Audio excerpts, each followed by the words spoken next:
कर्नाटक की गलियों में आजकल राजनीतिक सरगर्मी तेज है। गौरतलब है कि कर्नाटक की 224 सीटों पर विधानसभा चुनाव हो रहे हैं। इसी क्रम में प्रधानमंत्री मोदी भी कर्नाटक के रण में अपनी रैलियां व रोड शो करना शुरू कर दिए हैं।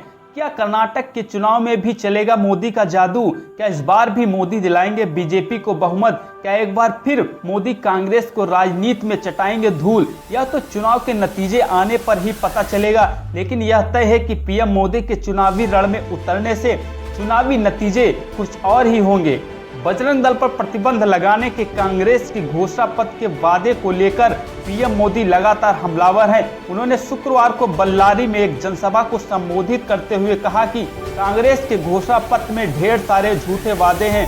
कांग्रेस का घोषणा पत्र मतलब तालाबंदी और तुष्टीकरण का बंडल है। अब तो कांग्रेस को मेरे जय बजरंगबली बोलने पर भी आपत्ति होने लगी है।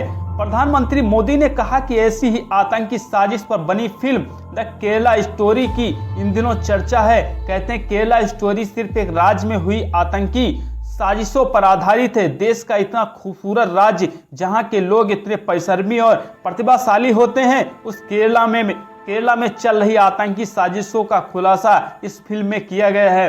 जी हाँ दोस्तों, पीएम मोदी ने कहा कि कल यहाँ इतनी बारिश के बावजूद, इतनी कठिनाइयां थी, उसके बावजूद ये जनसैलाब बीजेपी को आशीर्वाद देने आया है। यह दर्शाता है चुनाव के नतीजे क्या होंगे। कर्नाटक को देश का नंबर 1 राज्य बनाने के लिए सुरक्षा व्यवस्था एवं लॉ एंड ऑर्डर सबसे प्रमुख आवश्यकता है।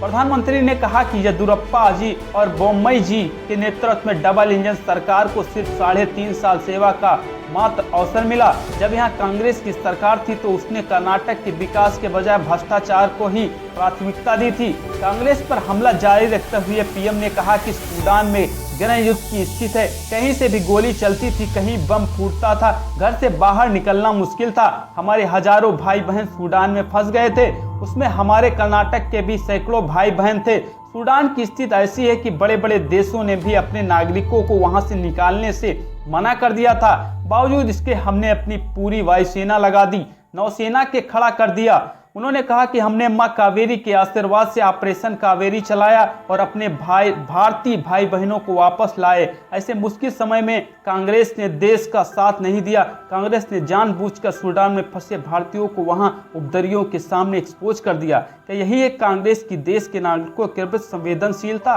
कर्नाटक में पीएम मोदी की ताबड़तोड़ रैलियों ने कर्नाटक की राजनीतिक सरगर्मी बढ़ा दी है। इसका कितना असर होगा या तो आने वाले चुनावी परिणाम ही बताएंगे, लेकिन परिणाम इस समय कुछ कर्नाटक के बदले ही आएंगे। दोस्तों, अगर आपको यह वीडियो पसंद आया हो तो चैनल को लाइक करें, चैनल को सब्सक्राइब करें। धन्यवाद।